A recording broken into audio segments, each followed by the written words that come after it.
হুজুর, আমি আমার বাবার সাথে কাশ্মীর গিয়েছিলাম, সেখান থেকে আমি আপনার জন্য স্পেশাল মিষ্টি নিয়ে এসেছি। শুক্রিয়া তোমাকে। হুজুর, পুরো 4 দিন লেগে গিয়েছে কাশ্মীর থেকে আসতে।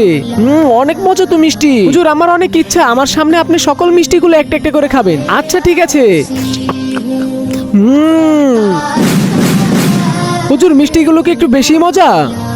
অনেক মজা। হুজুর, দেখেও তো অনেক টেস্টি মনে হচ্ছে। এই দেখো, তোমার সকল মিষ্টি খেয়ে ফেলেছি। ঠিক আছে হুজুর, আমি যাই, কালকে থেকে আপনার কাছে পড়তে আসবো। হুজুর, আপনি সব মিষ্টিগুলো একাই খেয়ে ফেললেন? হুজুর, আপনি একা একা খেয়ে ফেললেন, আমরা তো দেখতেছিলাম, খুব খারাপ লাগলো। বাচ্চারা মিষ্টিগুলো সব খারাপ হয়ে গিয়েছিল, তারপর আমি মিষ্টিগুলো খাচ্ছিলাম আর ওই ছেলের দিকে তাকিয়ে হাসতেছিলাম। আল্লাহকে ভালোবাসলে ভিডিওতে লাইক করে চ্যানেলটিকে সাবস্ক্রাইব করে দিবেন। কিন্তু কেন হুজুর? কারণ ও আমার জন্য তো অনেক কষ্ট করে মিষ্টিগুলো নিয়ে এসেছে, আর আমি চাইনি যে আমার জন্য ওর মনে কষ্ট লাগুক। আর একটা কথা মনে রাখবে, কারো মন ভাঙা অনেক বড় একটা গুনাহ। এর হিসাব তো আখিরাতে দিতেই হবে এবং দুনিয়াতে পাপের ফল ভোগ করতে হবে। হুজুর, আমাদেরকে মাফ করে দিন, আমরা আপনাকে ভুল বুঝেছি।